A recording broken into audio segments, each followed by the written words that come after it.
President Buhari launches $890 million Global Fund Health Intervention Grant. This generous funding will complement our investments in the health sector, help curb new infections, and reduce HIV/AIDS.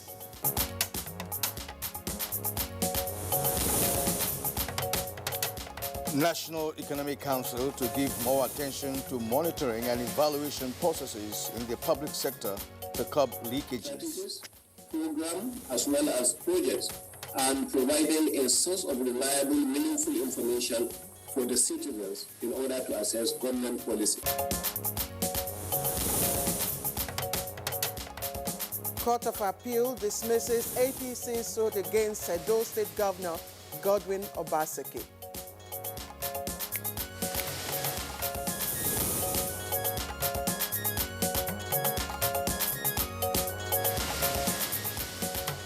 And on Good Morning Nigeria today, we shall discuss sustainable water management.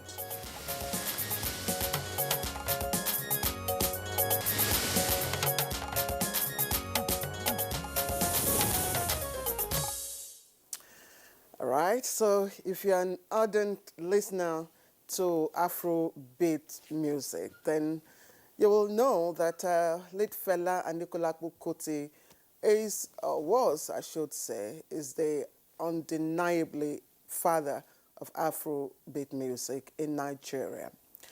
Now, most of his songs... Not just in Nigeria, but globally. Globally. So most of his songs, either mirror or predict our reality. And I remember quite a number of tracks, that are my favorite.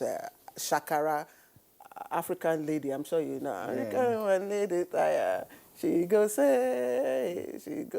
Yeah, Fela's music is evergreen, and most of his songs are capable of even stirring revolution, if you like. Indeed. Yeah. Indeed. So whether you understand the language of his music or not, Fela's songs will certainly move you to either swing along or tap your feet to the rhythm of those musical instruments. But beyond entertainment, Fela's music would always evoke deep reflection, as I said, on the symbolic reality of the lyrics of his songs. But one of his classic hits, Omi Olota, Water, You No Get Enemy, captures the essence of our conversation this morning. It speaks to the universality of water in our daily lives.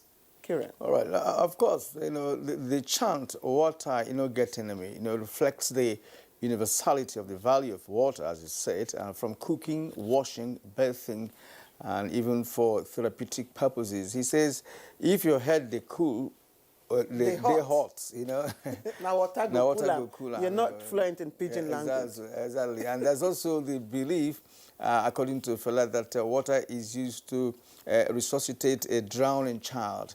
Fela's message is that there is water to serve all of our daily needs.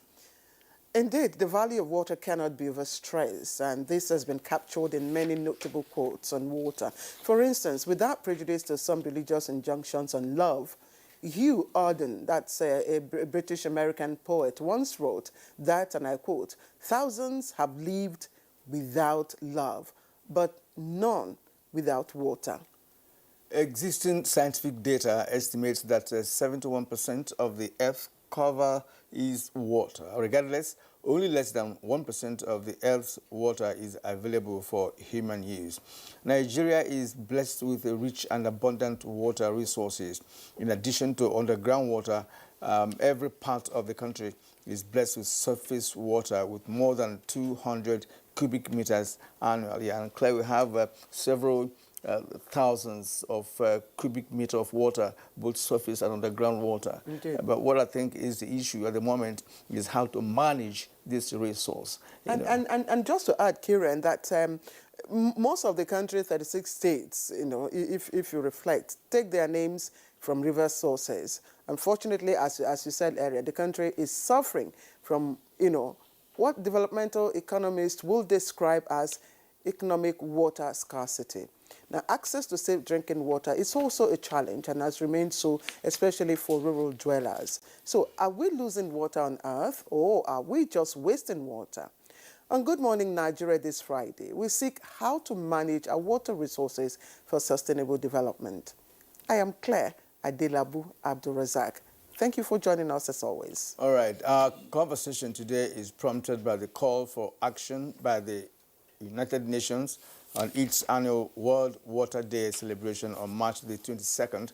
Organizations and peoples of the world are encouraged to celebrate the value of water, raise awareness of the global water crisis, and nudge support to accelerate process of SDG 6, water and sanitation for all, by the year 2030. My name is Kirian Umaya. Good Morning Nigeria is broadcast on the network service of the NTA, and we're reaching from our studio here in the capital city of Abuja. And complimentary segments will be coming your way as always. But now let's take the morning news. That'll be from Chimobi Water Energy. Hello, Kieran and Claire. It's good to see you this morning. Good morning, Nigeria. Here is the morning news. President Muhammadu Buhari has launched an $890 million global fund to be deployed as health intervention grants. The grants are to be utilized over the next 3 years in supporting the fight against HIV and AIDS, tuberculosis and malaria, as well as building resilient and sustainable systems for health in the country. This generous funding will complement our investments in the health sector, help curb new infections, and reduce HIV/AIDS, tuberculosis, and malaria-related morbidity and mortality. It is my wish that in the next 3 years, these 3 diseases are taken much further down the path of elimination. And President Muhammadu Buhari says as long as Libya remains unstable, illegal arms and ammunition will continue to flow in the Sahel region of the African continent. The president stated this while receiving in farewell audience the outgoing special representative of the United Nations Secretary General and head of the United Nations Office for West Africa and Sahel, Mohammed Ibn Chambers. The National Economic Council is hoping to give more attention to monitoring and evaluation processes in the public sector at federal and state levels to curb leakages and ensure prudent public spending. The Council agreed with the decision of the National Center for Disease Control to continue with the ongoing vaccination of Nigerians unless there is a contrary report from the World Health Organization. The expected benefits of the national monitoring and evaluation include reducing waste and leakages in the public sector, improving the quality of the public spending. Any benefits beyond the tax to be collected if the broadband penetration is good in our state or in our locality. So the council agreed to the resolutions, and His Excellency the Vice President intervened and also pleaded with the governors to ensure compliance in their various states. And now to some judicial reports. The Court of Appeal in Abuja has dismissed the alleged University of Ibadan degree certificate forgery suit instituted by the All Progressives Congress challenging the election of Edo State Governor Godwin Obaseki. Delivering the judgment, Justice Stephen Ada held that the lower court was right in its findings and conclusion in the APC suit. Justice Ada further held that APC failed to prove the certificate forgery allegation and that the appeal is quite unmeritorious. He upheld the testimony of the Deputy Registrar of the University, Mr. Bayomi Ajayi, who confirmed that Obaseki attended University of Ibadan in 1976 and fulfilled the requirements for admission to study classical. He said the evidence of the Deputy Registrar was direct in showing that Obaseki did not forge any certificate he submitted to the Independent National Electoral Commission (INEC) to secure his clearance for participation in the governorship election. The court dismissed the suit for lacking in merit and awarded 250,000 naira cost in favor of Godwin Obaseki. Justice Ahmed Ramat Mohammed of the Federal High Court in Abuja had on January 9th dismissed the alleged certificate forgery suit against Governor Godwin Obaseki. And now to the National Assembly, where the House of Representatives has commenced legislative processes to enact a law on cyberspace intelligence that will effectively combat security challenges in the country. Chairman, House Committee on Defense, Babajimi Benson, disclosed this during an oversight visit to the Defense Headquarters in Abuja.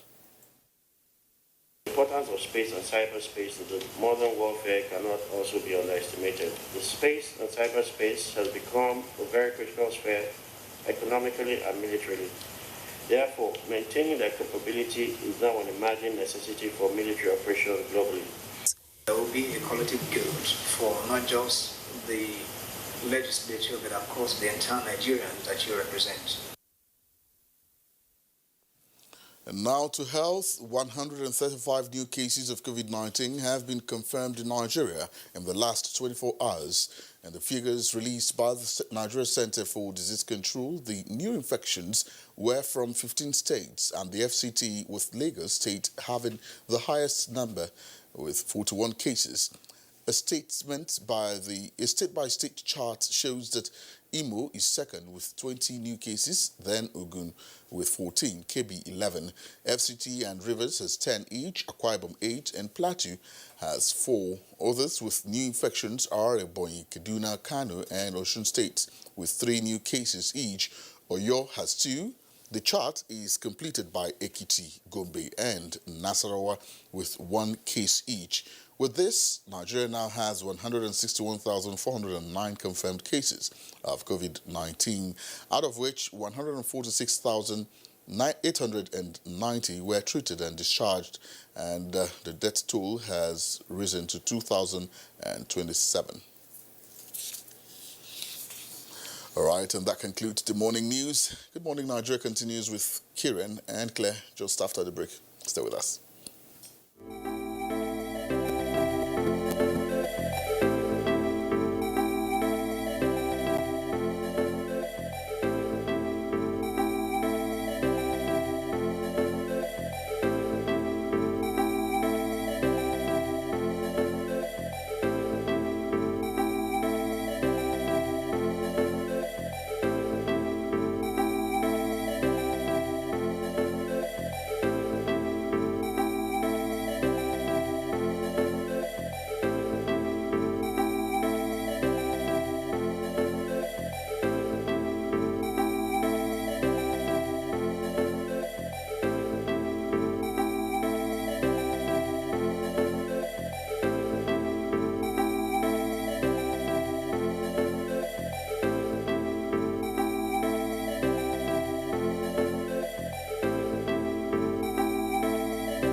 Beat sensitivity pain fast with Sensodyne Rapid Action Toothpaste for clinically proven rapid relief from sensitivity.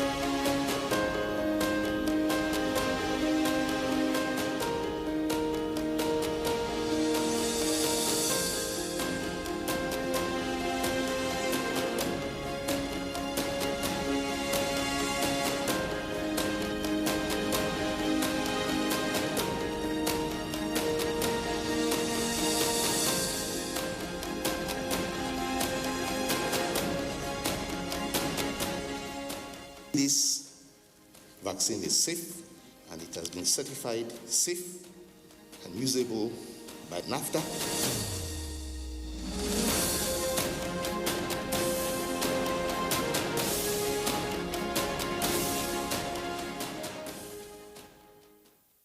My culture preaches peace. My culture preaches peace. My culture preaches peace. Peace. Peace. Peace. Peace. My culture preaches peace. Even our religion Preaches peace. if our culture preaches peace, remember your culture. Use your voter's card. Vote peacefully And wisely, we are one.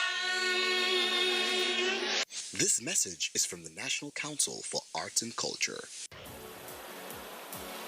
Fresh off a derby win, the Gunners travel to take on the Hammers in another London derby. Will they make it 2 out of 2? Find out as West Ham take on Arsenal at the London Stadium this Sunday on the Premier League Live, showing on the network service of the NTA from 3:30 p.m. The Premier League Live is brought to you by Access Bank, Baba Ijebu, Lipton Tea, and Close Up in association with Gold.com.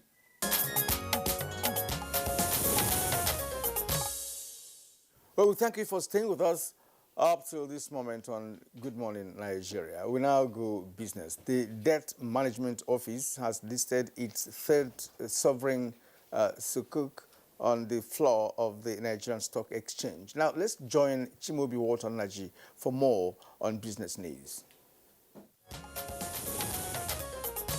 The 162.557 billion naira 7-year Al Ijara sovereign sukuk, which was listed on the floor of the Nigerian Stock Exchange, will be due in 2027.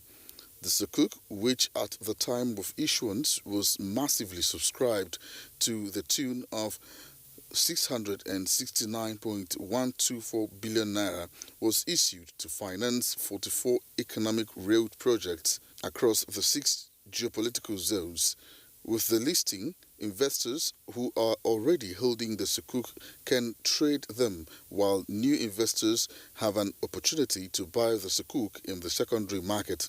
The DMO started the issuance of sovereign sukuk in September 2017 as one of the measures towards attaining its strategic objective of bridging the infrastructure gap in Nigeria to promote job creation and economic growth. Through the Sovereign Sukuk initiative, the DMO has raised a total sum of 362.57 billion naira in less than 3 years for the rehabilitation and construction of major economic roads across the country. Meanwhile, trading on the floor of the exchange closed bullish Thursday, 18th of March, as the NSE All-Share Index inched up by 0.54% to record 38,914.84 basis points. Here is a graphic representation of closing figures on the floor of the exchange.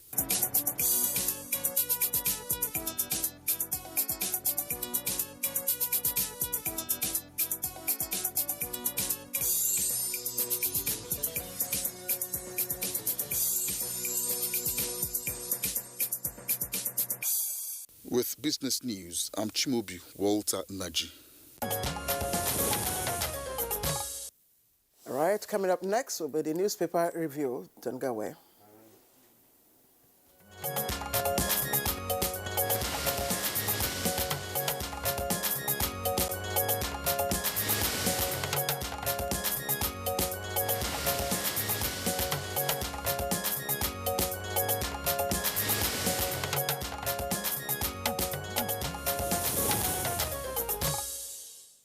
All right, we now have Bayo Atoyebi, our reviewer.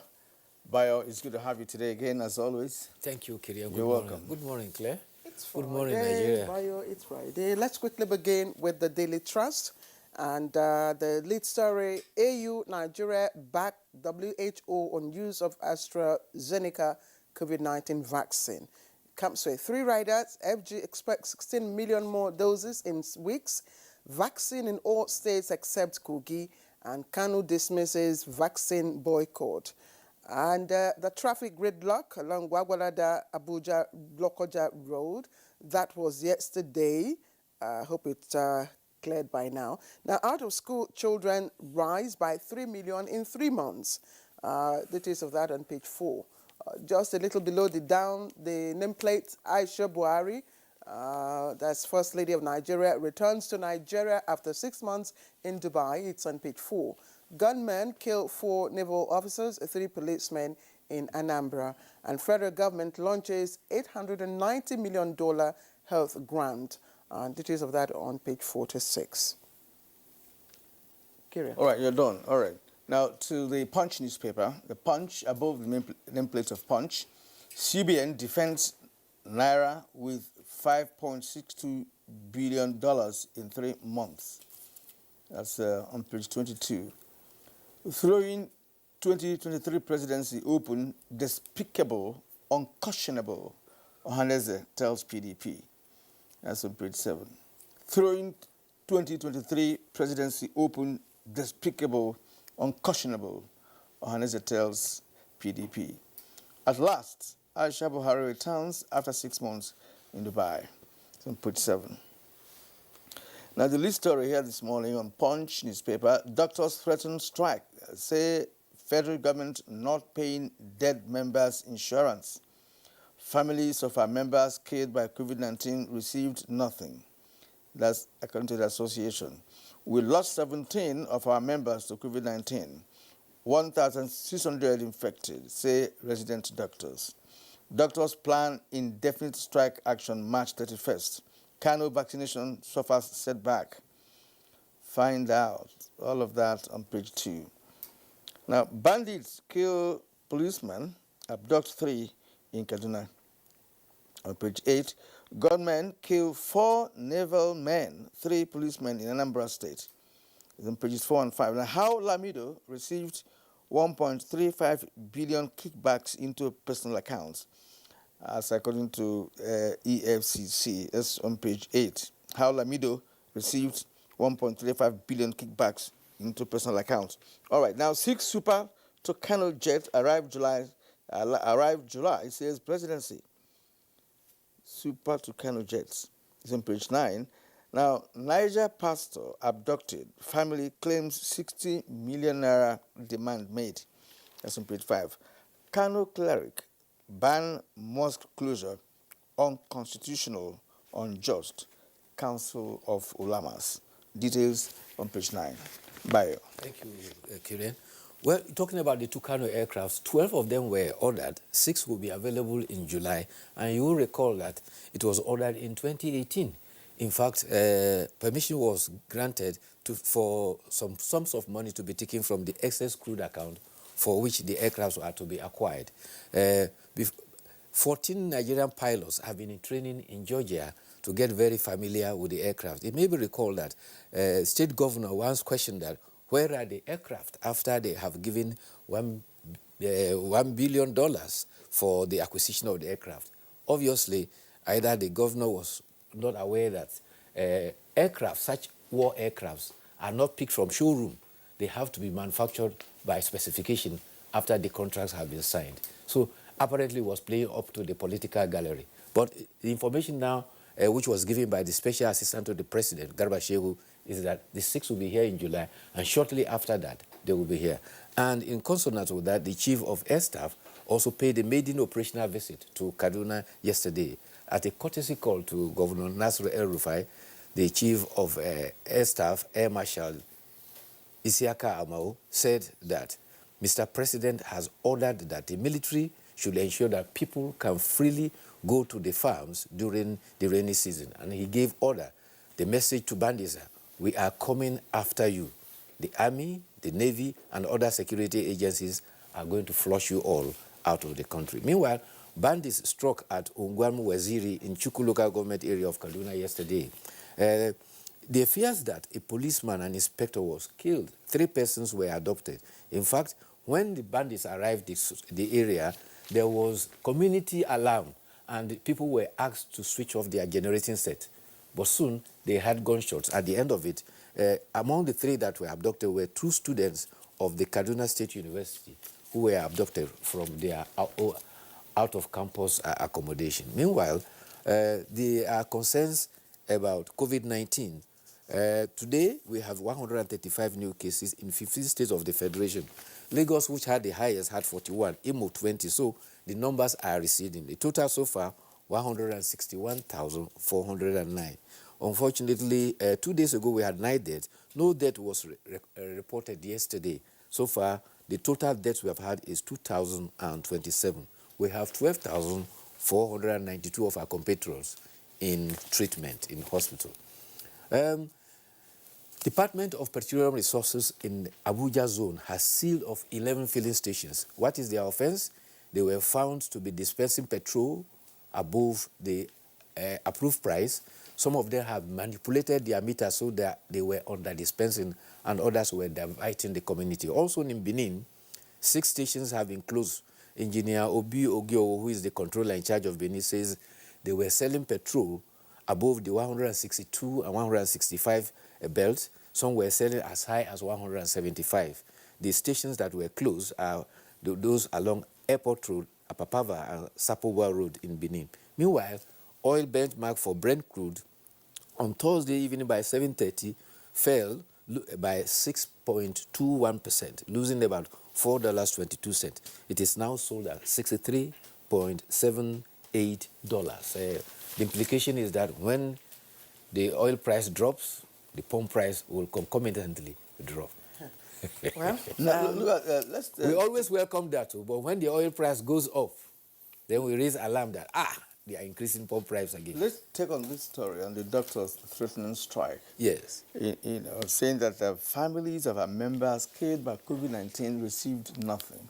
And again that they lost 17 members to COVID-19 and 1,600 infected. Should there have been any kind of a compensation, for doctors who died of COVID-19? Was there anything, is there a policy, or was there any time the Minister of Health came up with the policy of making a payment to COVID-19 victims, especially the medical personnel?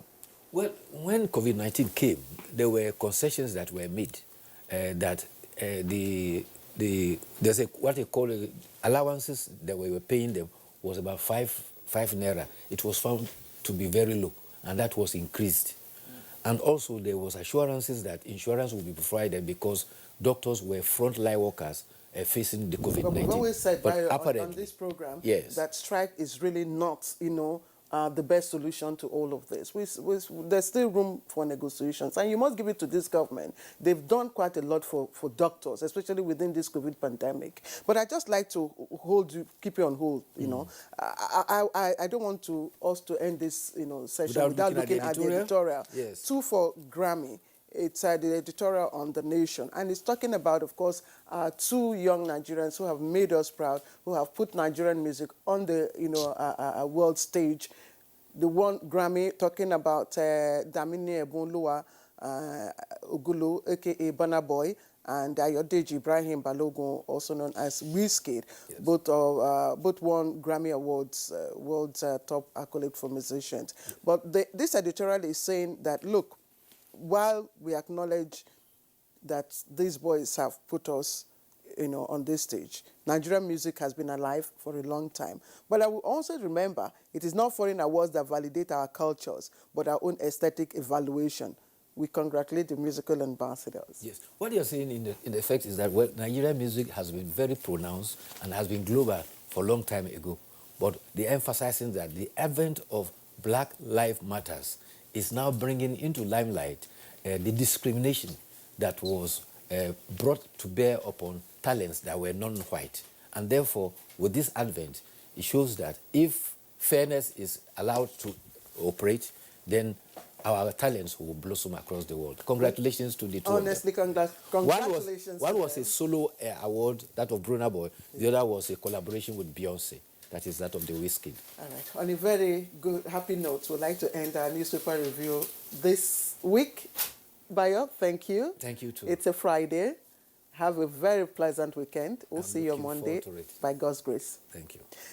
This is Good Morning Nigeria. Our conversation today is centered on water.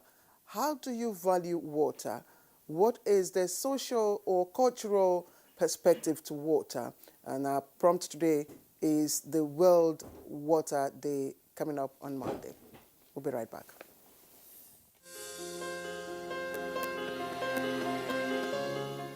The vaccine offers hope for a safe country free of coronavirus.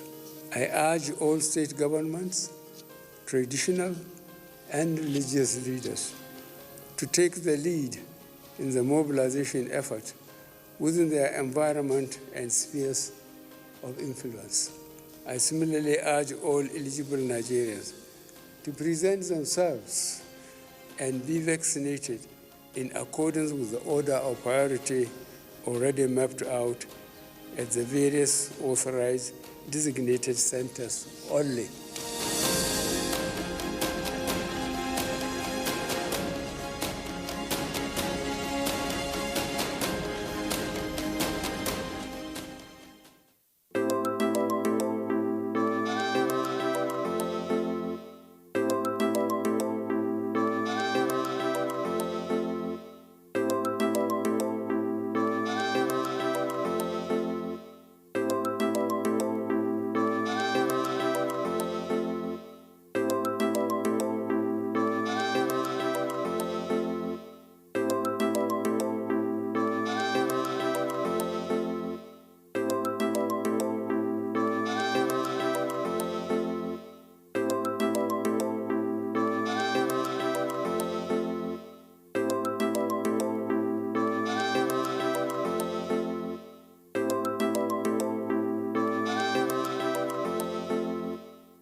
Fresh off a derby win, the Gunners travel to take on the Hammers in another London derby. Will they make it 2 out of 2? Find out as West Ham take on Arsenal at the London Stadium this Sunday on the Premier League Live, showing on the network service of the NTA from 3:30 p.m. The Premier League Live is brought to you by Access Bank, Baba Ijebu, Lipton Tea, and Close Up in association with Gold.com.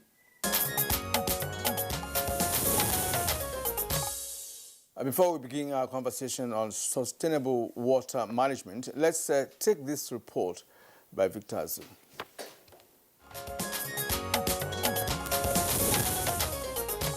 Nigeria comes across as rich in water resources, and the fact that several of its 36 states are named after rivers says a lot in the affirmative. In addition to surface water found in nearly every part of the country, there's also plenty stored underground. The country has 215 cubic kilometers a year of available surface water, a lot higher than many African countries, particularly those in the southern and northern regions of the continent. South Africa, for example, has about 49 cubic kilometers a year. This would suggest that Nigerians have plenty of water to use, but it is not the case. In fact, only 19% of Nigeria's population has access to safe drinking water. Although 67% of people have basic water supply, access is uneven. In cities, 82% of people have a basic supply. In rural areas, only 54% do. The theme for this year's World Water Day, Valuing Water, therefore speaks to Nigeria's situation as it focuses on issues beyond pricing concerns to include the environmental, social, and cultural value people place on water. This is more so as sector analysts suggest Nigeria suffers from economic water scarcity, the inability to properly manage, use, and protect water resources for socio-economic development and environmental sustainability. How might Nigeria's abundant water resources be made to serve its people? How might the poor regulatory, legal, and institutional frameworks be strengthened for this purpose? Add this to how to keep Nigeria's waters free from pollution, and you get a sense of some of the issues that guests on Good Morning Nigeria will be addressing shortly.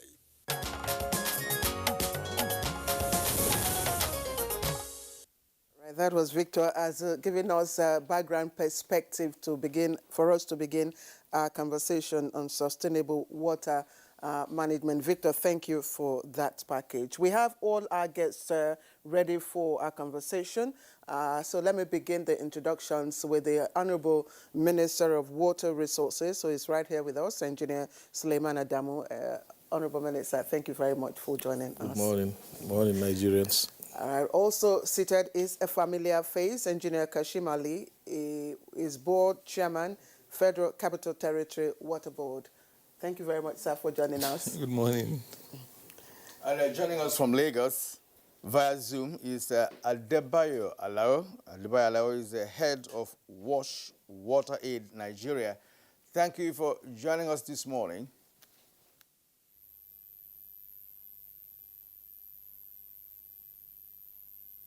Zoom from Ilori, capital of Kwara State, we have Engineer Shehu Umar.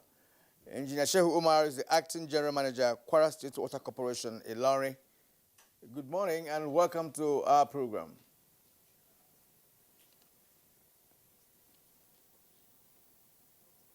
Well, we just hope that the audio is through so that we don't get stuck along the line. Gentlemen, you're welcome to the program. Thank you. Yes, Honorable Minister of Water Resources, you have been on top of this game for a long time now. I've been privileged to attend some of your functions, where you have deliberately made attempts to tell Nigerians what it requires to be on top of water resources management in this country. And today here we are on a topic of this nature. Looking at water, the value of water, water accessibility in Nigeria. What is your general assessment of access to water in Nigeria? Well, I think we're making progress thanks to at least the tough requirements of Sustainable Development Goals which Nigeria has subscribed to, but the progress is very slow. I'm very glad that the theme for the World Water Week this year is valuing water. I've been making the point that it seems we're paying a lip service to water in this country. We don't seem to appreciate the importance. Even with the COVID pandemic, whose major fight, centers around provision of adequate water supply, you still see, and despite all the efforts we'll be making to get the subnational level at states and local governments to prioritize water, I think we're still a long way. But I hope that the World Water Week is also, in addition to all the efforts that we've been making in the past, is an eye-opener, and it's also a trigger that will enable states and then cities and other municipal water supply systems to be developed, and for all the necessary investment to be made. We've been making noise over the last 5 years on the need for states to make more investment in water. The federal government cannot be the one doing all this. The water is on the concurrent list, but the bulk of the provision of water, the responsibility lies with the states and the local governments for rural water schemes. But unfortunately, the investment is just not there. There's not enough investment. And that is why it's such a big shame that I keep saying in this country, there is not a single city in this country that can boast of 100% access to water supply 24 hours a day. All right. It's good, Honorable Minister, that we are making progress in terms of access. But again, it will depend on, or what will be of utmost concern to us is the pace of progress. And like you said, it would appear again, the pace of progress will, be determined by the value we accord water. Absolutely. So does it mean that even at that level, at the different tiers, of government, there is no value for water? Well, honestly, like I said earlier, we're paying lip service to water. Probably because we think water falls from the sky, and there's a lot of abundant water during the rainy season, and we have lots of rivers, and we think that is all there is to it. But people tend to forget that even to harness the water, to get it into our taps or into our pots, it requires a lot of investment in terms of, purifying the water and so on and so forth. And then there are these other issues, cultural issues, issues like open defecation, where people are even messing up the raw water itself. You know, our sources are not well protected, and people just don't seem to care. We seem to have a lot of cultural issues associated with this. And then we have structural problems. Even where we have municipal schemes, I'm sure my friend Kashi will tell you how challenging it is to run a water board, and especially at state level. Over the years, through the National Urban Sector Water Reform Program, for example, we have tried at federal level through intervention by the World Bank to get states to corporatize their water boards so that they can be self-sustaining. They can do cost recovery and be able to manage themselves. But some states are still clinging to the old ways of doing things, and therefore you find out that one of the highest casualties in government service are GMs of water boards. So, let's speak more to, the theme for, this year's water celebration, which is valuing water. And I'm going to dwell a lot of that, and that's because of what I see, what we all see, across, in different parts of the country. Even right here in the city of Abuja, you go, Engineer Kashimali, you'll agree with me. You see water gushing from broken pipes, and everybody is just passing by. Nobody is doing anything. Do we really have regards? Do we place premium on water? Unfortunately, we do not. In fact, I had an experience this morning. I walk after, so I normally walk, and I walk with some people. So each time we're walking like that and I see a broken pipe around where I'm walking, I normally go to socialists to knock. I say, you have a problem with you. Can you call the water board or at least lock it? I do that. So everybody on my route, they know that if you have a problem, you must solve it. Otherwise, I'll call them myself and we'll lock your water. So this morning, we're walking and there's a gentleman who brought jerry cans to a friend's house to fetch water.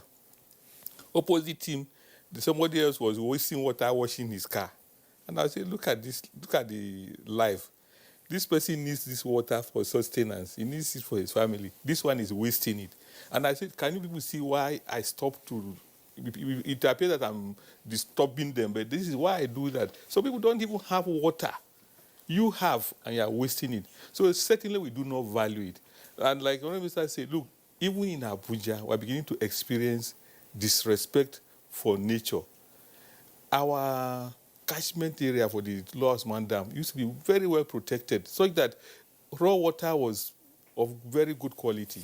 Today, there's encroachment. In fact, there's even an infantry now, or people thinking that the land bordering the water should be inhabited with or without authority. So people went and carved plots for themselves within our own premises. Unfortunately, people didn't see them early until somebody raised an alarm. And luckily, the minister was very upset when he heard about it and personally instructed the demolition of 2 structures. Yesterday, another patriotic Nigerian sent me a text, a very senior citizen really, to say that there's a problem again. People are beginning to even clear land around that place to start farming. And I had to send to the head of water, they better go there and see so that we can take action immediately. So that is even at that level. But why do people waste water? Even in our homes. Even in our homes, when we do our domestic, cooking, washing of clothes, utensils and all that, we tend to waste a lot of water. People waste water yes. where water is available. But if you have an experience where water is not available, you begin to appreciate the value of water. I've lived in areas, where there's lack of water. I've visited persons in this Abuja, for instance, where there's lack of water. They manage it. In fact, they actually depend on all these young Meruas, yes. So in that case, they measure water. We want to take your bath or something, you measure water, right? So, but the point you're making, yes, it's a general attitude, and I'm asking engineer, yes, so Nigeria, is it out of ignorance? No. It's a poverty syndrome that we have in Nigeria. It's not only with water. It's just that, again, we are discussing water now. The attitude is that you are in a place of want. The moment you leave that stage, you think you should now become extravagant. If you see the behavior of some people, even in terms of even wasting public resources, any type of resources that comes your way, it is a poverty syndrome. Unfortunately, this is it. But with water, again, water is more compounded because, like you say, water comes from all sources. There's somebody who says, I'm from a riverine place. But the raw water that your living environment is bounding is not safe for you to drink. Okay. So you can't. So what we are talking about, the value of water, the water that is potable. So that is what we are going to say. But people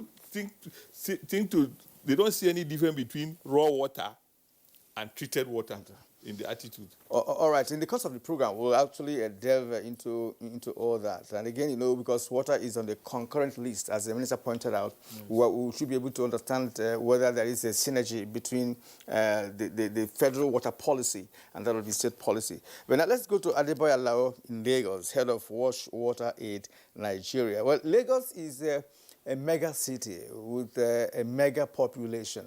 We know that in the past couple of years, we've had governors in Lagos who performed very well in terms of a provision of amenities and the infrastructure. But we don't know how much that has done. They have done with provision of water. Knowing Lagos as it is not a place where access to water is easy. But lead us into what the situation is now with respect to access to water in Lagos. Thank you very much. Good morning once again. Let me use, first of all, this opportunity to congratulate the Honorable Minister on this occasion of World Water Day. I want to also, commend the efforts of the Honorable Minister in the sector, the passion that he has brought into the water sector, and the enthusiasm that is showing and demonstrating at the federal level for Nigeria to have access to clean water by the year 2030. That is a commendable effort. I must say that, number one, this is about the first time we are having this high-level political commitment, to improving water supply in Nigeria. However, as the Honorable Commissioner has noted, the responsibility for provision of water to the citizens lies in the hands of the states. And it is at the state level that services should be delivered and be patronized and enjoyed by the people. The question we ask is, to what extent are states responding to the kind of the passion that we have at the national level?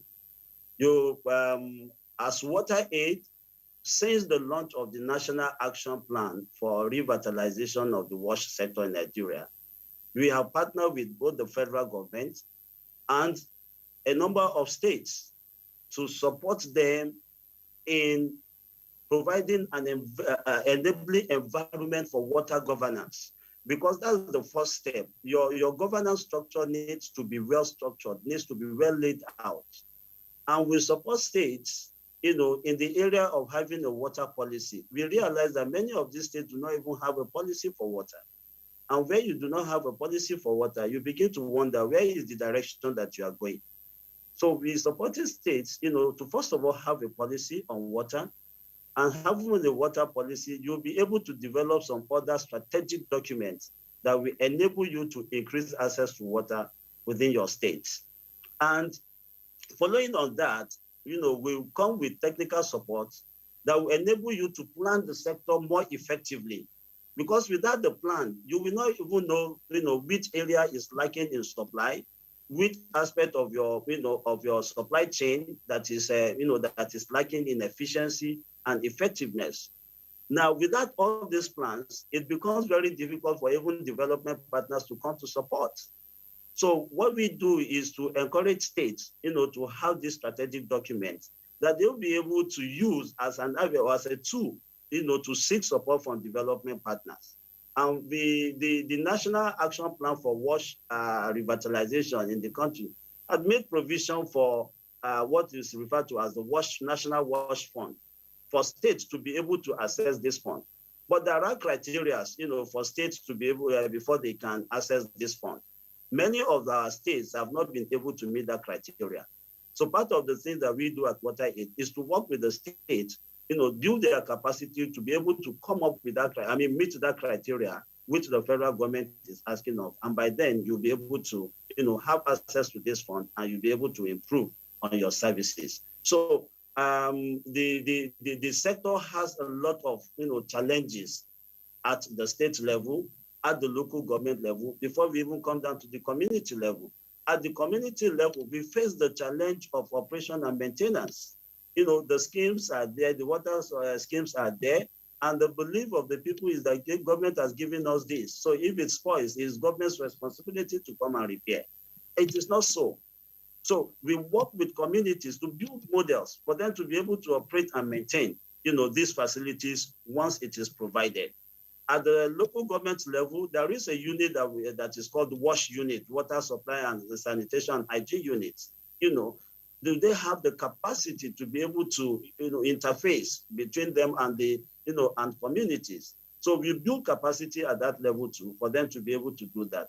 And of course, at the state level, there are many strategic documents that they're supposed to put in place. There are many planning that are supposed to be in place so that there will be effective governance of the water sector at the state. These are the things that we support to, to do at that level. Thank you. Lagos, what's the situation in Lagos where you live, access to water by people in Lagos? May we have an idea? All the points you marshaled out, they will tend to reflect on the plan, the strategic plans for access to water. But in Lagos, do people have access to water? Local government areas, as pointed out, and local communities? Let me say, make something a bit clear. Actually, my presence in Lagos here, it's because we have a partnership that is that have just been signed. We've just signed a memorandum of understanding with the Lagos State Water Regulatory Commission, and that's why really I'm still here. And part of the things that we are doing with them is building of capacity, because like I said, capacity is actually lacking. So we are supporting the Lagos State Water Regulatory Commission to look at the entire wash structure of Lagos State. The entire sector of Lagos State, right at the state, the local government, and up to community level. Where do we have the challenges of capacity? Because one of the things that is missing there is capacity to deliver on services is lacking. But then, even where capacity is lacking, we still have the challenge of political will, for the government to be able to, take the bull by the horn and say we are ready to do this. So we are just trying to, to see that they have everything in place. As per whether, people in Lagos have access to water or not, I will not be able to say that. Number one, I'm not actually resident in Lagos. I only came for this purpose in Lagos. But the people at the utility, the Lagos State Water Corporation, I believe also that they have been trying their best. But like I said earlier, there are a lot of challenges for urban water supply. The issue of taking raw water for treatment before you go to supply using the pipelines. The pipelines are dilapidated, they are old. The treatment plants are also old and everything. So you see that with all of these challenges, access to water will begin to decrease because your service area will begin to reduce because the equipment that you have can no longer carry the population that is supposed to serve. I'm sure that most of these utilities were built way back in the 70s and early 80s. And by now, there's supposed to have been a total overhaul, of the treatment plants, of the pipeline networks and all of that. And it's still the same pipeline that have been laid some several 30, 40 years ago that are still being used. Now, the population of Lagos State, 30 years ago, 40 years ago, is not the same that we have today. And yet we are coping with the same level of equipment that we had at that time. So there's no way that we are. We've lost connection there. It does happen with all these internet connectivity. We do hope to restore connection with Debayo Alao, head of WASH WaterAid in Nigeria, joining us from Lagos. We will also be linking up with our guest in Ilorin, who is also joining us via Zoom. But let me come back to the Honorable Minister here. The United Nations is predicting global water scarcity by 2050. And that's if we do not get water management approaches right. And the head watch is talking about no water policy at the state level and other levels of government. But I want us to let the viewer have an understanding of the burden of water scarcity, water crisis. The impression is that we've talked about raw water, fresh water, abundance of water. Nigeria is blessed with, huge water resources. So there's so much water for us. So why are we talking about crisis? Well, climate change is number one. It's a major factor. We can see, for instance, right at the northeast corner of this country, how the Lake Chad has shrunk before our very eyes in our generation from 25,000 square kilometers to at one time just barely 10%, 2,500 square kilometers. So, and that's real. And you can see, all this issue, the security situation in the northeast has clearly been linked with the lots of opportunities arising from the shrinkage of the Lake Chad. Farmers and the fishermen and everything, they've lost opportunities. There's no economic hope for people, and so on and so forth. So that is one. Even where we have abundant water, we still also have the crisis of flood because of climate change and so on and so forth. But we're lucky, we're a blessed country. Nigeria is not a water-scarce country, but it's what we call an economically water-scarce country because we've not been able to harness the water resource to be able to fairly distribute and to make the best use of it. So that's the challenge we face. That's the major challenge we have in the country. But we also have, because if you look at the country, we have various vegetations. If you go to the Sahelian region, there are quite a number. There are people that have migrated. If you go to Yobe, for instance, there are the towns that have been overrun by sand dunes and so on. In the northeast, aquifers are much deeper now than they used to be, so you have to drill deeper to be able to get water. So the challenges are facing us.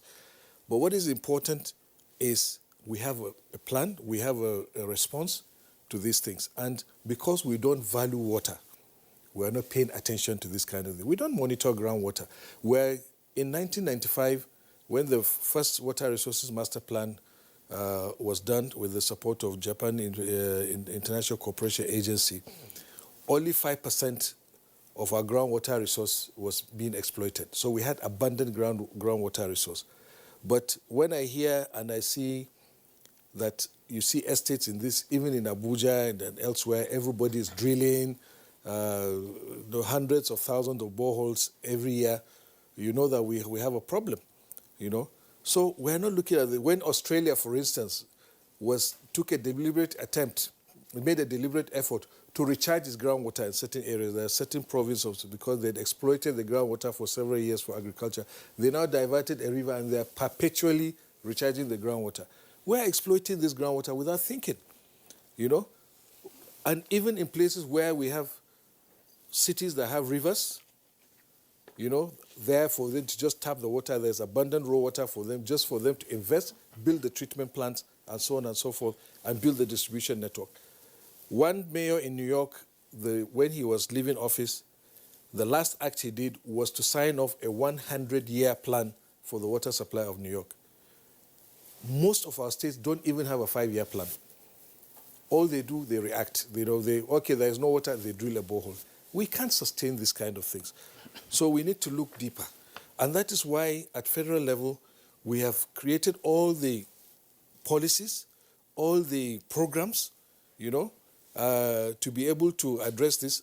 And I'm glad the gentleman that was speaking from Lagos mentioned it. Now, one of our conditions is there's not going to be any federal intervention or multilateral intervention for any state if you don't have a plan. If you don't have a water resources or water supply master plan, you can't get anything. But then also, we do not attach economic value to water. We talked about wastage and so on. People don't even pay for even even when they have supply, including all the big people. You bring them water bill they don't want to pay. Everybody thinks it's free.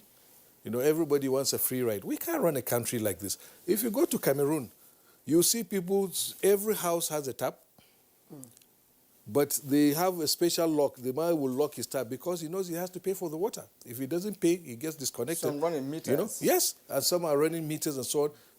Some of us, we manipulate the meters and so on and so forth. We have a serious attitude in this country. Corruption is so pervasive. Indiscipline is so pervasive. And we don't appreciate some of the things that we get. That is why in the 70s, 60s, and 70s, we had schemes, and they are the same schemes that are running now at 30, 35%. And no further investment has been made in other states for them to be able. And when we say water is organic, every year your population is rising. You cannot continue to use the same facilities that were providing water 40 years ago to say that you are providing water today. It's not going to work. It's something that has to be a plan and has to be continuously, implemented. Exactly. Just as rightly pointed out, Minister, that we have attitude. It's just not on the masses themselves alone, but even people in government, people in positions of authority, because that is why a state will be operating with pipes laid over 40 years ago. And this is in almost every state of this federation. And I mean, as rightly pointed out, it's an attitude, which ought to change before we get into a serious water crisis, as the UN is predicting. Now, let's go to Ilorin, where we have Engineer Shehu Umar. Engineer Shehu Umar, we are the Acting General Manager, Kwara State Water Corporation in Ilorin. We have raised a number of issues here that pointed to the fact that state governments most times do not adhere to policies of federal government with respect to provision of water. Some plans, strategic plans by the federal government are not keyed into by some state governments, thereby making it difficult or even impossible for your people to have access to water. Let us know what obtains in Ilorin. Ilorin is it's quite an old city, if you ask me, and I don't know whether Ilorin is also suffering this issue of having pipes that have been laid 40 years ago, and they're still expecting that to provide service to the population of such a city. So what's your thought? Good morning, everyone, once again. Actually, the audio is really very bad, but at the same time, I can tell you what we're doing in Kwara State so far in terms of access to water. But before then, I want to congratulate all of us, from the Honorable Minister, Engineer Adamu Suleiman, on the World Water Day and every other persons on the program. Most of the programs from the federal government has been highlighted by Mr. Adebayo Alao and the Honorable Minister, had been something that we've been trying as much as possible to key in, because most of these things will go from the urban to the rural aspect, rural areas of every state. Talking about the master plan, we've started that. Kwara has been actually backward in terms of water, but when this administration, the administration of Malam Abdurrahman Abrazak came in, he was so passionate about water. 30 days into his coming into the administration, he visited all the infrastructure and facility, water sector infrastructure and facilities, whereby he had to put up a kind of a committee in place where we have to put up a lot of plans to make sure that accessibility to water is very, very key within the states. And going forward, what we did was to, first of all, put a structure in place, because before now there had not been a very, very good structure. We made sure that accessibility to water started rolling in as before the 100 days. And what we did was to ensure that all the equipment and the infrastructure that had been laid bare for a long time, up to 5 years back, we need to start putting it back stage by stages. But for now, I can tell you authoritatively that water supply, accessibility of water supply within Ilorin metropolis and in the state had gone more than 50%. And we are trying as much as possible to ensure that work in progress continues to go. By the time we key into what we call the WASH activities from the federal government, in which most of these things were being checked, there are criteria, there are eligibility criteria for us to be able to do all these things, as the Mr. Adibaya had just said. But what we did in our own case was that the master plan is being put in place right now. The WASH activity, all the eligibility criteria, we've tried as much as possible to, ensure that all these things are being followed. And we want to try as much as possible to meet up all these eligibility criteria so that we can access some of this funds. Like the Honorable Minister said, we can't access some of these things if we don't have our policies in place, we don't have all the eligibility criteria being met. And that is what we are doing. In fact, when we went to the National Council on Water the last time in Abuja, these are most of the things we have to talk around all the stakeholders. But for now, in Kwara State, I can assure you, water is everywhere. But our challenges, which is what everybody has been saying here, we have people that want to just take the water without paying, one.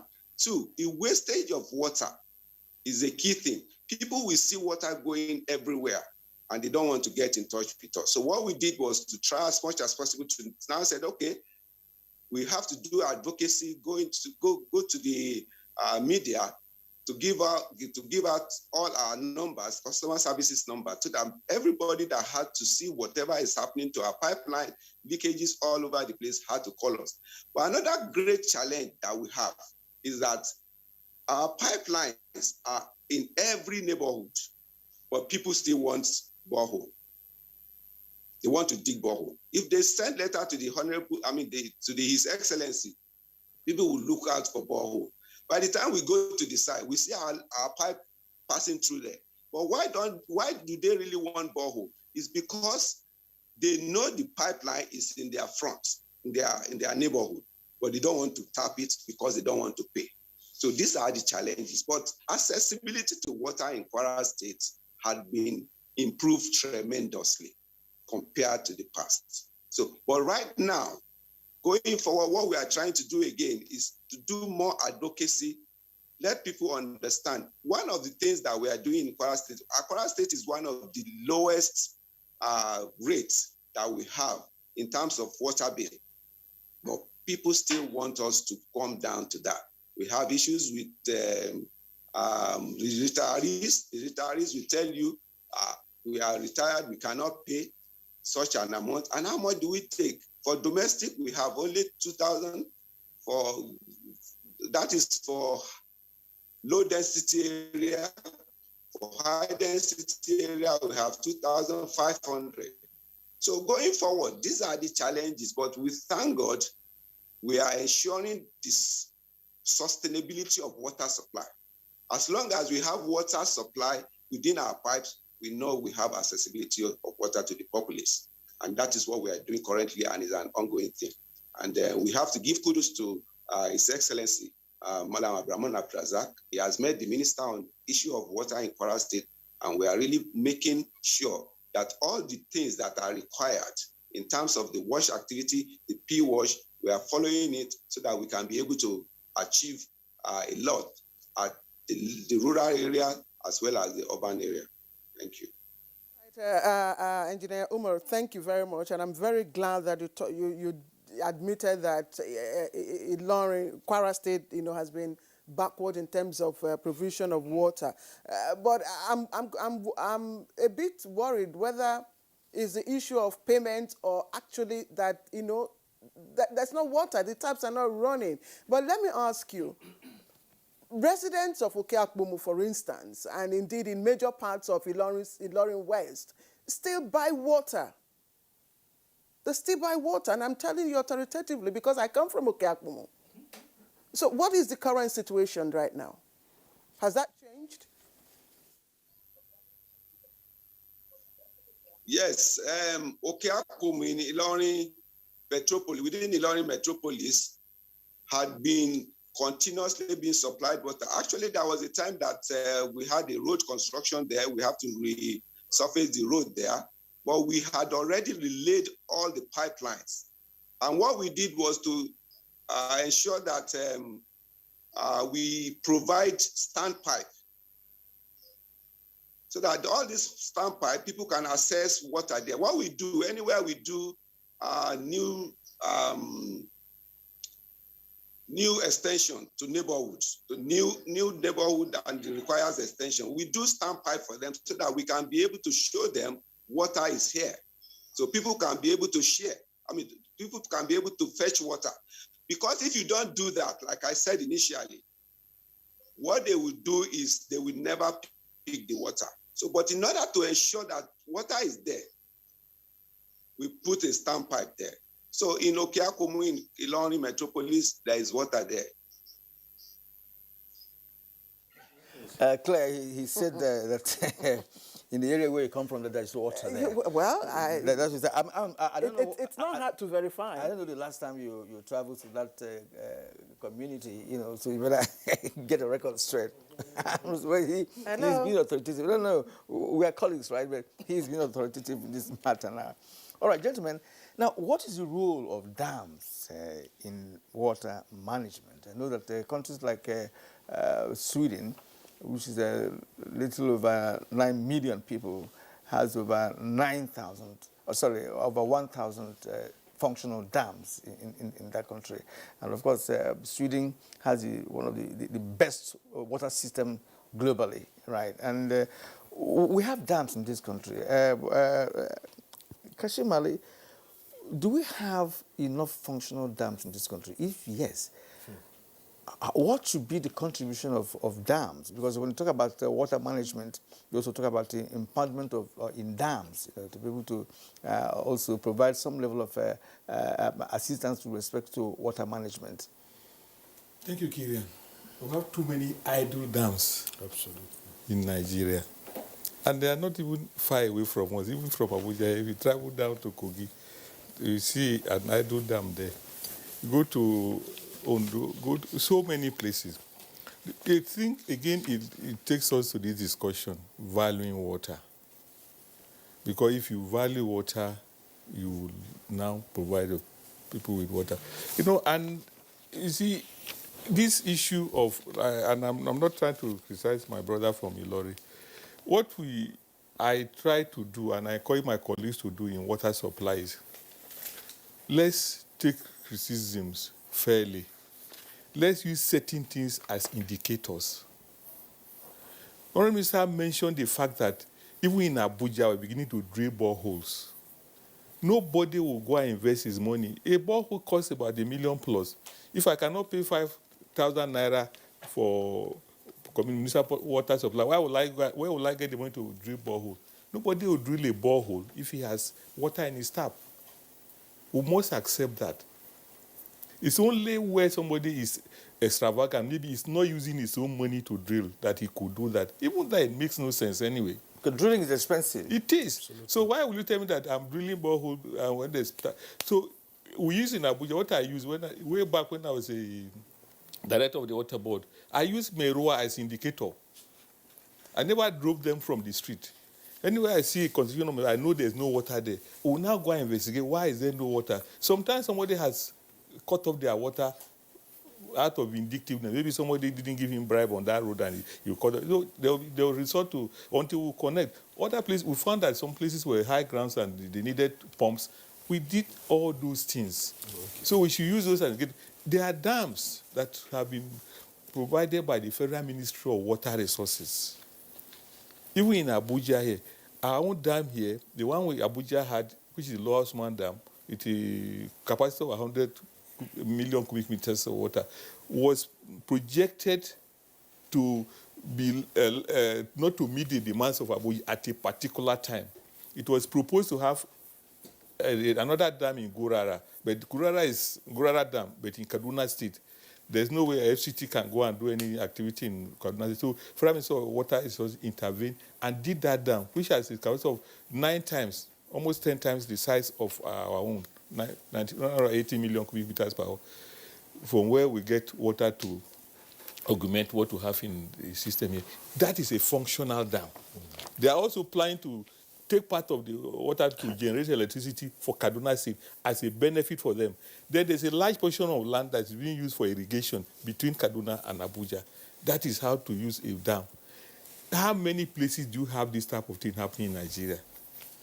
And there's no state in Nigeria that is not covered with at least a dam. So why is there no, the dams that have been done, so even there are some states where the government have gone extra mile to provide treatment plants. So all you need to do is operate the treatment plant, extend water from your treatment plant to your communities. Some state governments will not do that. So see, answering your question, simpliciter, there are so many idle dams, but we have many dams in Nigeria, but many of them are idle. You know, Engineer Kashimale, like the minister said, our problem with water is basically with access.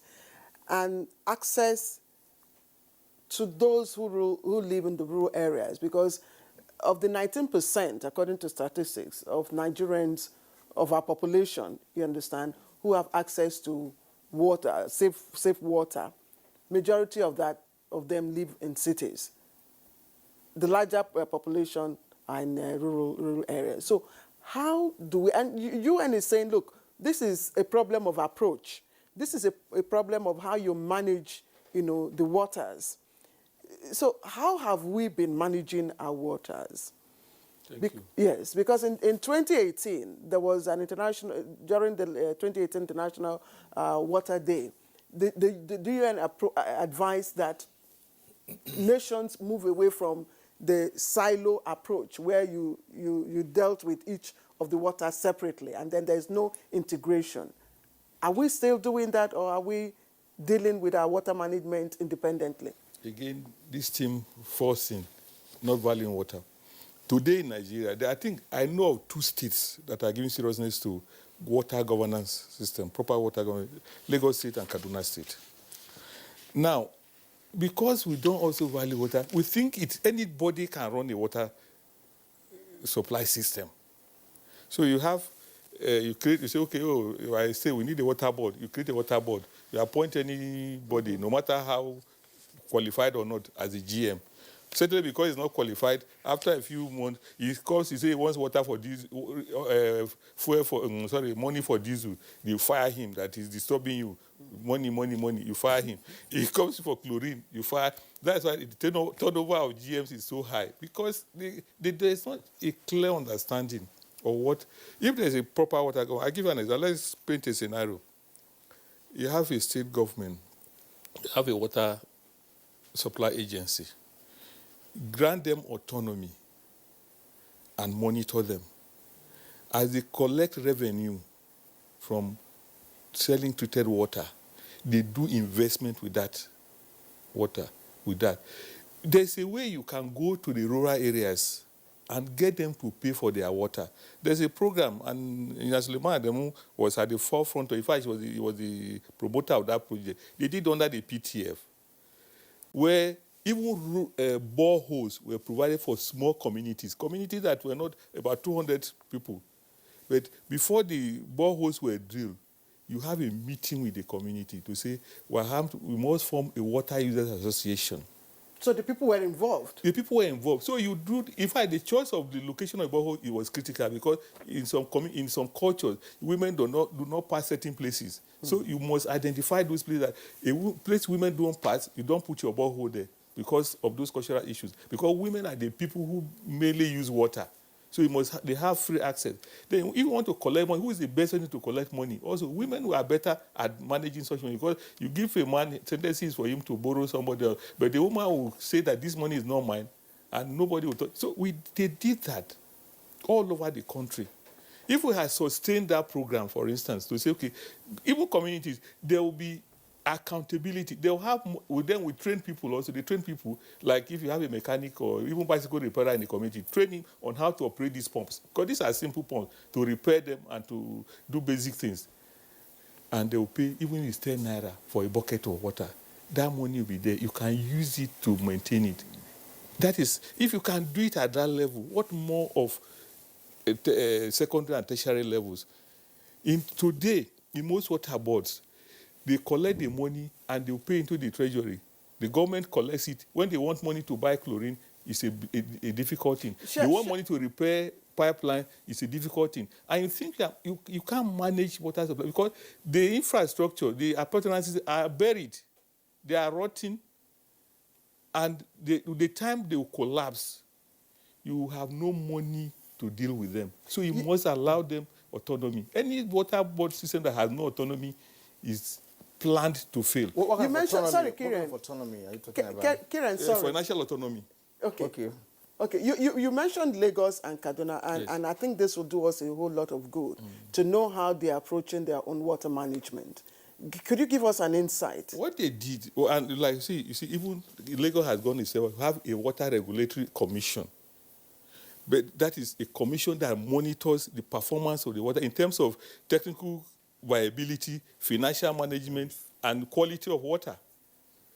But beyond the system, they have Lagos State Water Corporation. It has its board. It has its management of competent people. They develop their programs. But now, Sherry has no water. What is the best way to give Sherry water? No, there's a nearby dam that we can take water from. We don't need to begin to do, because drilling borehole, for instance, even in Lagos, as suitable as it is, creates a problem of geological problems also. So you must also identify all those issues and deal with them. Once you have dealt with them, you now provide Sherry water in its most sustainable manner. And also you share with them your plans. And they pay money for water you are supplying them. And with that money, you can do reinvestment for expansion and for maintenance of their facilities. Okay. That's what they are doing. Kaduna is doing the same thing. Kaduna, you see, I can say that Kaduna is doing it because Kaduna is an offshoot of FCT in terms of all these concepts. This is what we're doing in FCT. Of course, that has also changed in FCT. We are going to change that. After this meeting, I'm going to have a meeting with the Honorable Minister of FCT with my board to take us back to where we were and where we should be. That we can run the board in a more organized way, not without interference from administrators who come and just intervene and do things without without any structured program. So this is the way it is All right. done. Okay, thank you. Before the break, we'll go on break. Let's allow Adebayo Alao come in once more.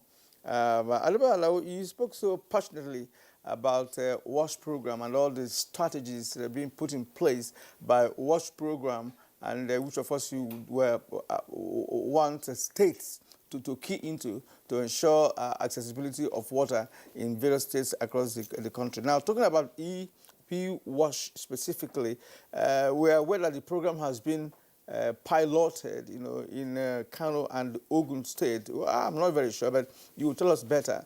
How well has the program been able to address the issue of access to safe water in rural areas of those states?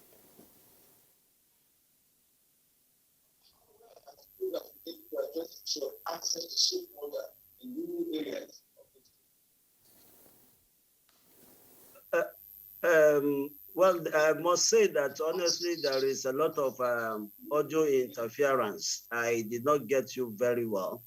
But if I got your last line, it's like saying, how do we work to increase access to water?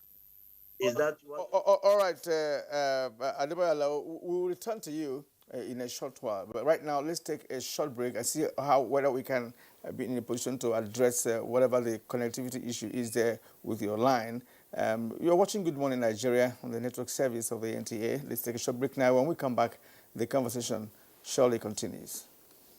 Nigerian youths are about the greatest assets the country has at the moment. It is therefore not surprising that the administration of President Muhammadu Buhari is strategically responding to the yearnings of the youth through multiple projects and programs. Youth entrepreneurship support years by Bank of Industry, the Youth Investment Fund by the CBN, and several other conditional cash transfer programs. Recruitment of 774,000 social workers, majority of whom are youths, and so many other projects that are beneficial to youths directly or indirectly.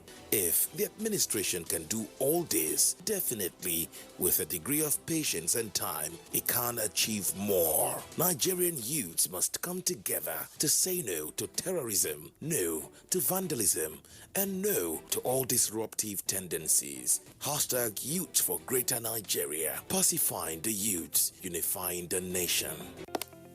Although social media as a channel of communication is inherently harmless, it becomes harmful and damaging when used without discretion and thoughtfulness. Bad social media users spread rumors and fake news without verification. But good social media users stop, reflect, and verify information before sharing it. Be a good social media user. Stop the spread of fake news. Verify the authenticity of your source and use social media responsibly for a better Nigeria. This message is brought to you by the Nigerian Television Authority, NTA, in collaboration with the National Orientation Agency.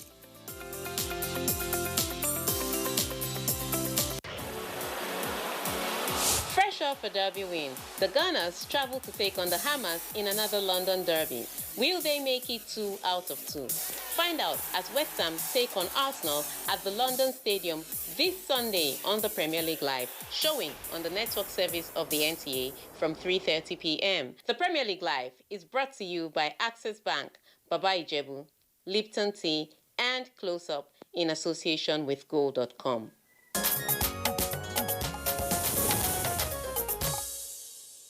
All right, thank you for staying with us up to this moment as we are still tackling the issue for this morning, and that's on water resources management in Nigeria. Let's turn to the Honourable Minister once more. Honourable Minister, I asked this question to Adebayo. It appears that you are the right person to take on the question on the issue of a P-wash, which has kicked off in Kano and Ogun State. So how has it performed so far with respect to ensuring safe water in rural areas of those states? Well, thank you very much. First of all, P-Wash was initiated by this administration in 2016 as part of our response to our inability as a country to meet the Millennium Development Goals. So we introduced P-Wash, Partnership for Expanded Water Supply, Sanitation and Hygiene, towards ensuring that we meet the Sustainable Development Goals by 2030. And the whole idea is to incentivize state governments to put in more money into the water supply, sanitation, and hygiene sector. So we started rightly with, like you said, with the Ogun and Kano states because they were the first 2 states to show interest and to sign off the protocols. And between those 2 states, we were able to rehabilitate or construct over 750 rural water schemes over a period of 18 months.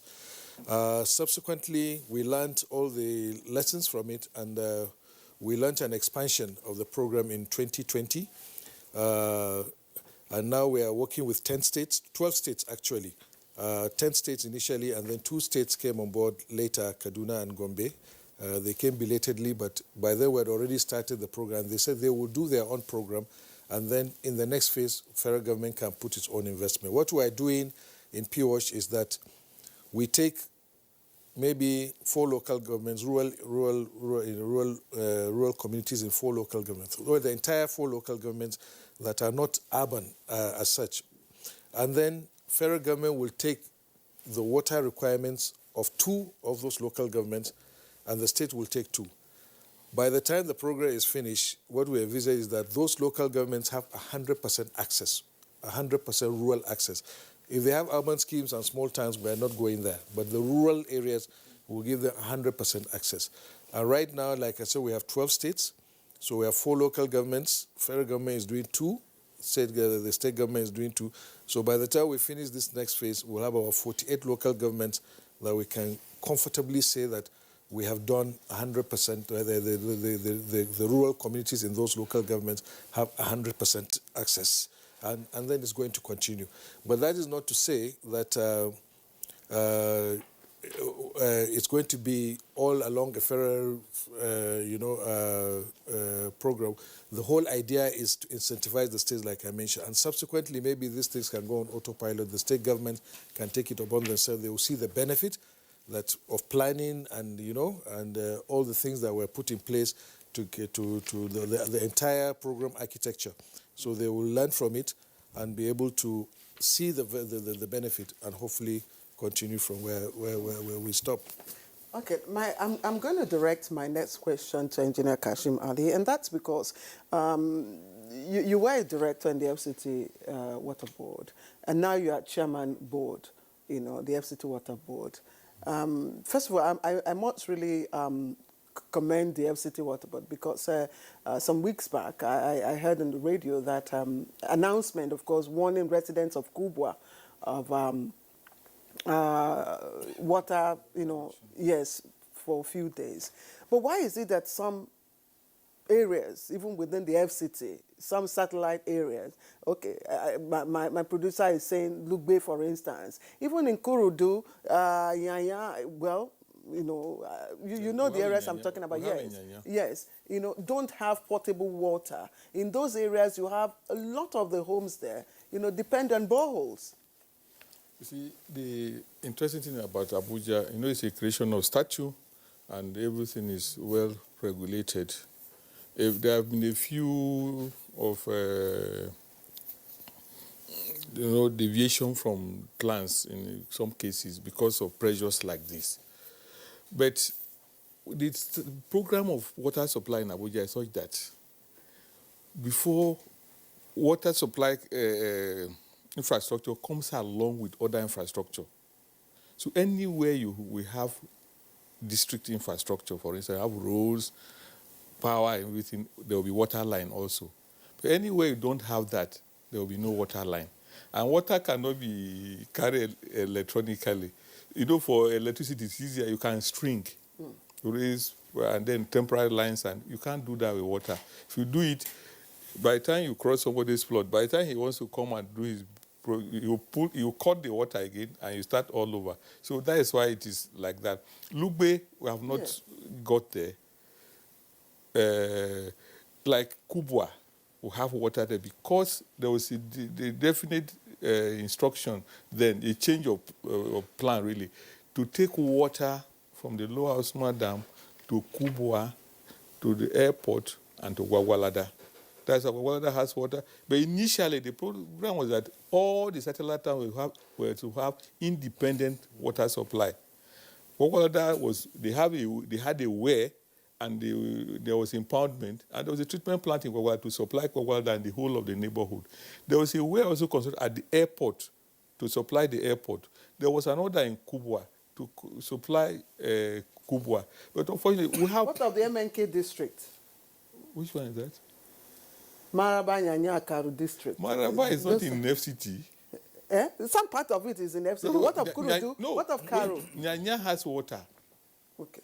Nyanya and Karu, there's water in Nyanya and Karu. But where we don't have in the other places. Maraba is Nasarawa State. It's Nasarawa State. What of Kurudu? Kurudu, the Kurudu, it just evolved. It just evolved. Okay. And of course, you see, the area, and I'm sorry to say this, the area council authorities, they do a lot of things without even the knowledge of the central administration.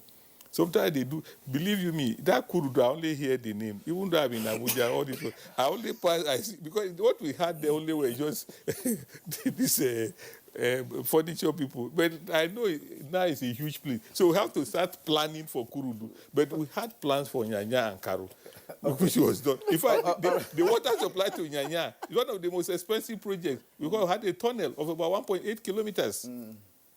All right, gentlemen, we have some tweets here. Let's see what Nigerians are also contributing to this conversation. Claire, have the first one here from Kamal Ladan. Say, we don't know our national master plan in the water sector. It may be that every minister comes with his new plan. That is one way to continue going backward. Okay, Daily Jack Solomon says most cities in Nigeria are currently facing water management crisis due to poor planning, lack of adequate infrastructure, and insufficient funds, and a poor governance and regulatory framework.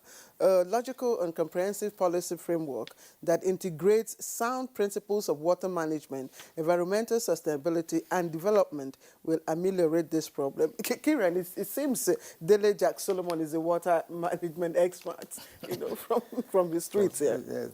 From Festus Akimboewa, the huge problem we have with water scarcity, erosion, and floods across our country is mostly man-made. For Nigeria to make significant progress in providing access to excellent drinking water, better sanitation, and drainage services, we must all treat water as a valuable resource. Yunusa Idris, here in Zaria City, His Excellency broke the jinx of many decades.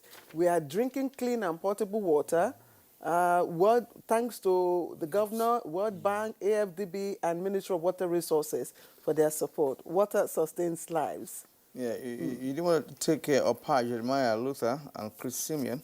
Opa said the issue of easy access to clean water support is not something Nigeria as a country should be battling with right now.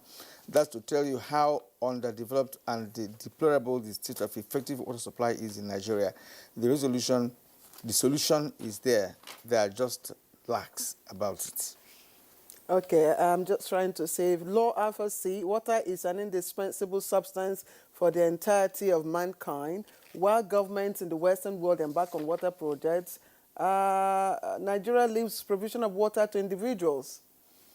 Festus Akimboewa, water scarcity is a huge problem in Nigeria because of our growing population and climate change.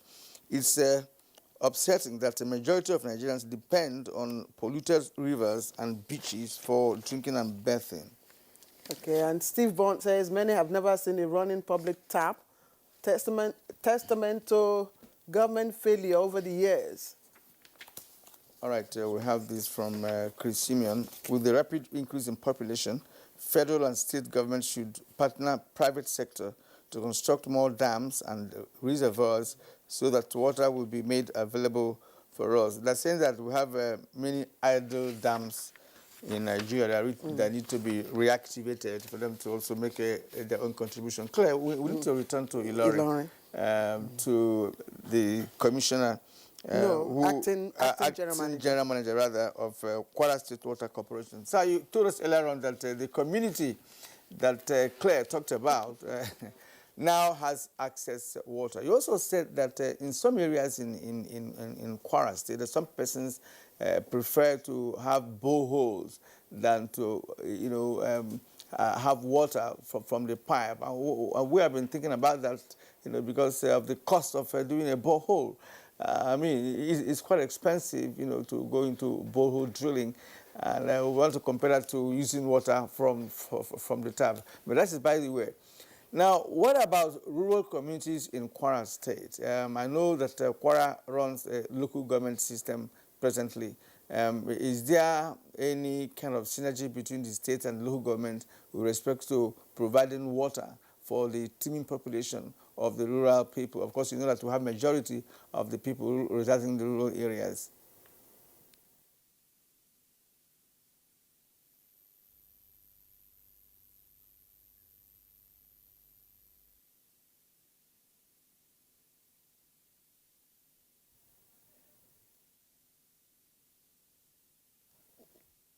Well, all right, Engineer Shehu Umar, if you can hear me, indicate. You can hear me now?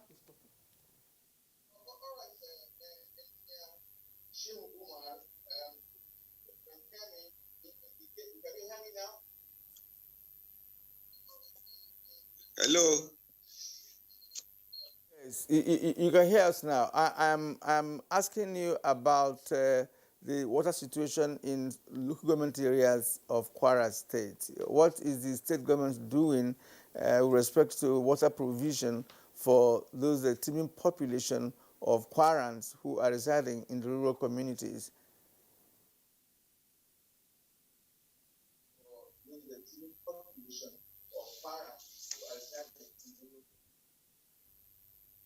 Yes, like I said initially, when this administration came in, what we did was to take stock of some of these rural areas. And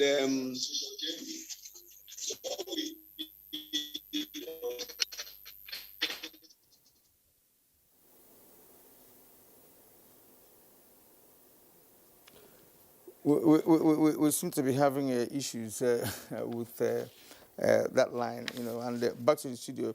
Honorable Minister, your flagship program, National Action Plan for Water, Sanitation and Hygiene sector, was launched by President Buhari in 2018. Since then, what has been the impact of this action plan? Well, again, you see, this is the issue we're talking about, mentioning about valuing water.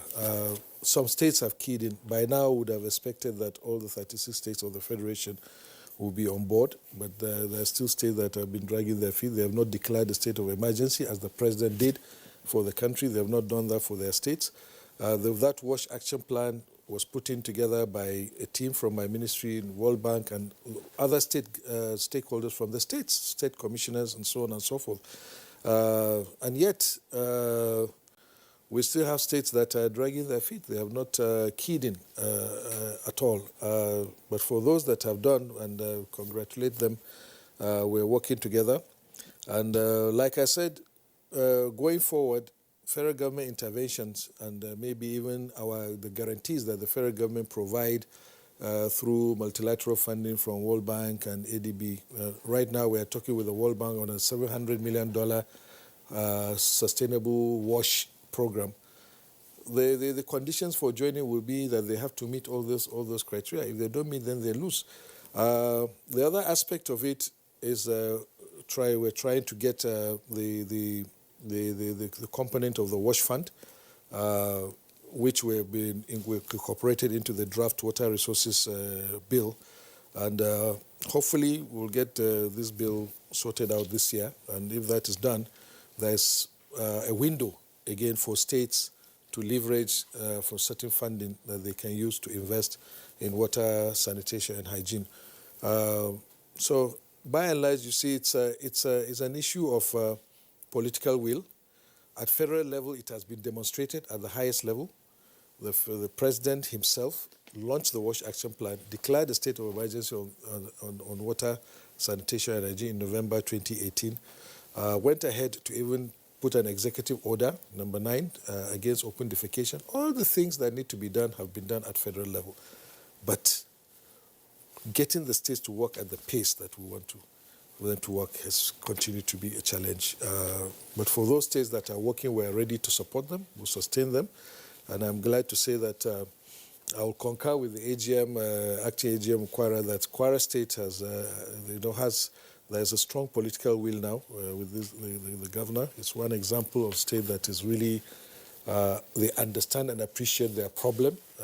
The statistics are very bad for them in terms of water supply, in terms of sanitation, and even open defecation. And the governor is not happy with it, and he's really up and doing. And like I said, there are lots of other governors. Some state governments, our ODF campaign, our target is 2025. Some of them are looking at ending open defecation by 2023. We're seeing a lot of healthy competition among some of the states in that issue. But there are states, again, that are just not there. Do we need to get that bill, that water resources bill? And I knew that when it was introduced some time ago, of course, it was not without some, criticisms. Do we need it to actually get these state governments to act? Absolutely, it's in the best interest of the states for this bill to be passed, because the aspect of the WASH fund is not. Look, we can operate with the existing 4 laws. I've always said that we have no problem working with the 4 existing acts that run the water sector, but where the whole idea has been just to consolidate them into one program. But there are key issues that we want to bring in, and these have a lot to do with valuing water. Number one, we want to bring the concept of integrated water resources management fully to implement it. We're already implementing, but we want to really implement it such that every water resources development that we're doing, the stakeholders, and at the same time, it's done without degrading the land. So there's complete harmony between water resources management and land management. It's not about land acquisition. It's about management. It's about, managing the ecosystem. That is one. Number two, we are trying to empower farmers, under the irrigation, component of water resources, to be able to maintain secondary and tertiary irrigation systems, to empower them to collect monies, to run, through water user associations. We want that also, statutorily recognized. Three, we want to introduce this wash fund. The law will provide for sources within the federation account and within the states where we can leverage, and even outside, where we can leverage funding. And then based on certain conditions, state governments can now draw from that fund. The federal government doesn't necessarily need it, but it's for the states. It's for the benefit of the states. And finally, we must understand that governments alone, whether federal, state, or local governments alone, cannot run water systems in this country. If we cannot run it sustainably. We have to bring in the private sector, even if it is just to contract management, as states like Kaduna and Lagos are doing. What should be the role of the private sector, and how should the sector recoup its money, its investment in water resources? Yeah, what we're saying is that for now, we can take baby steps. First step may be contract management. Get the private sector to run the water boards efficiently so that they can meter, they can collect revenue, and plow back that revenue into running operation and maintenance of this without going back to government, so that, what Kashi was saying, that they can be stand alone and run on their own, viable commercial entities that can run, get their revenue and use it to operate and maintain and continue to provide uninterrupted service. What is wrong with that? So that's number one. Gradually, we can come to a point in future where maybe the private sector can be allowed to run a particular, invest their money and do that. So we're taking baby steps in that direction. Other countries have done it, and they are already successful. The most important thing at the end of the day is providing services to the people. I think that is what should be the watchdog. It's not who is doing it, but you should be satisfied that you come at any time of the day and open your tap in your house and there's water. And we cannot do this. We have known that government agencies do not have the wherewithal to be able to do that. So gradually we have to move to that. And that bill will also provide the necessary regulation to that effect. Because if there is no strong regulation, the private sector will not come in. We have seen, why did we get private sector to come into the power sector? It's because the regulation was put in place. There is a regulator. But it's not the best of examples. Well, it's not that. It's because it has not been operated the way it should be. But on paper, on all the things, legally speaking, that's what operates everywhere. But in Nigeria, our system is different because we have this attitude issue. Okay, let me just ask Engineer Kashim my last question, perhaps. Water programs and provision is supposed to be integrated into SDG Goal 6. Yeah. And SDG is supposed to be implemented across board. Ministries, department agencies, and state and local governments. How can we get states? Because the minister has expressed great concern about how states, governments, and indeed local governments, are taking, prioritizing water. So how do we get, states governments to really give the desired attention to water? Do we revert water to exclusive list? No, you see, the problem we have in Nigeria is we need reorientation on a large scale. People come into power sometimes and they are consumed by the same power that aspired, especially at the state level. The state, some places, they behave like emperors, some governors. So they know it all and they do everything as they like. So if you don't believe that certain things are out of your reach, that you have no capacity in certain areas and you must consult, you have problem. Even this whole idea of this integrated water supply management scheme is to bring water to the consciousness of everybody. We're talking about not valuing water here now. But if people, even as individuals, if we can appreciate and acknowledge our own participation, what are my responsibilities, then we can do a lot of things. Today, but many things are still not being done well in Nigeria. Even if you see our roads, see the driving on the road. When the road is bad, we see the road is bad. When it is also good, it's another problem. Somebody can stop in the middle of the road. Or I was coming this morning, somebody just said, early in the morning, he was on the phone already and driving, crossing lines without caring. So now, coming to water specifically, water is life. 73% of our body itself is water. If you don't drink water for 40 days, you die. Now, we must push for a recognition, to give recognition to the place of water in our society. We must push our leaders to acknowledge. The time for governors, when the commissioning boreholes is over. It's not we can't do that again. But if we have something, but because when there are no guidelines, people do things. Well, of course, the 4 laws are there existing, but nobody cares. But if we aggregate them and have a central point, there's one voice. So it's like a one-stop shop for water issues. And you now know you can go there, and that becomes the voice of water. Perhaps it could make a difference. Because Nigerians love good things. They love good results. Sure. But we must, but this time I'm saying, let's take it upon ourselves. But we don't want to work for it. We are wasting time. This thing we are running away from, we must come to, at a point in our life, we must come to it.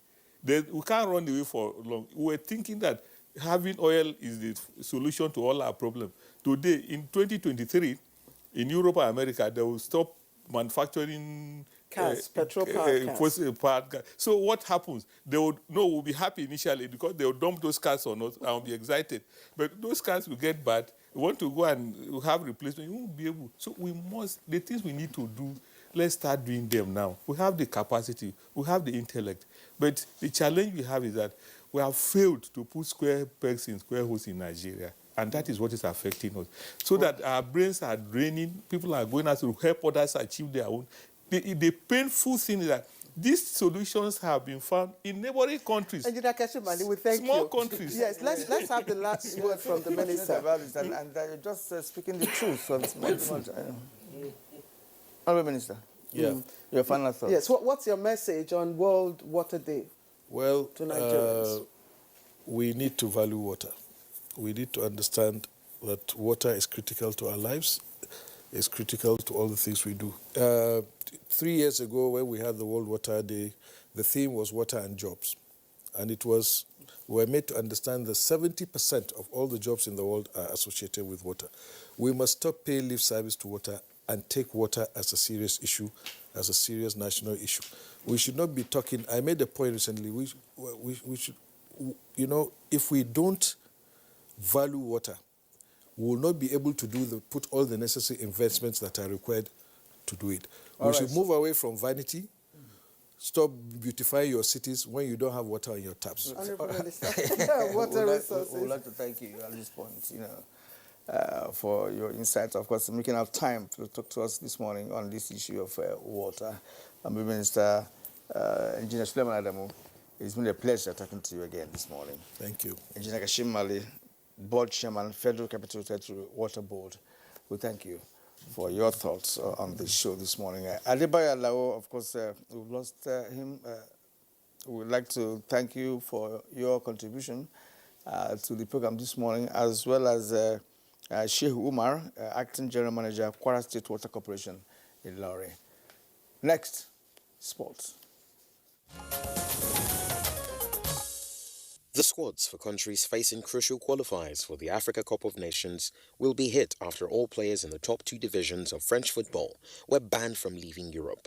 The 40 clubs from Ligue 1 and Ligue 2 agreed unanimously to prevent their players from leaving the EU and the European Economic Area because of the quarantine period they would have to undergo on their return to France due to the fears of COVID-19 transmission overseas. While upcoming South American qualifiers for the 2022 World Cup were last week postponed to allay such fears, the critical Africa Cup of Nations games were not. The news will undoubtedly leave many coaches scrambling to fill their squads. In tennis, this summer's Wimbledon Championships is likely to go ahead with a reduced capacity crowd, organizers have said.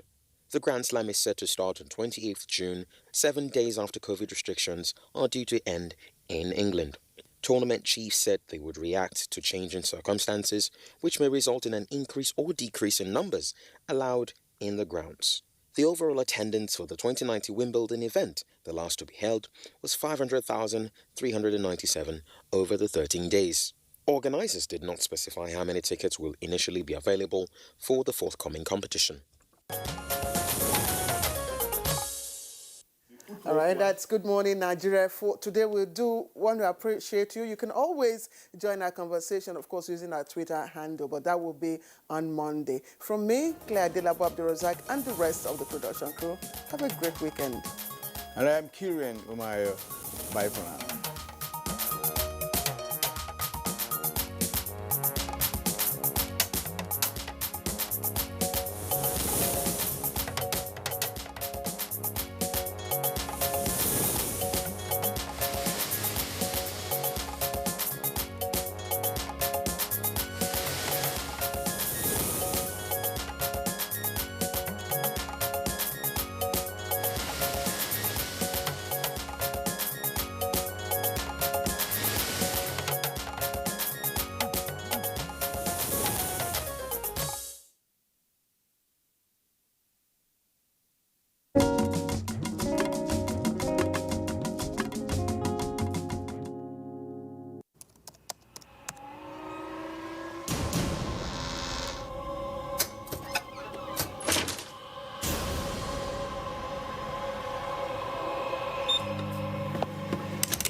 Experience unlimited super-fast internet access from Intel 4G.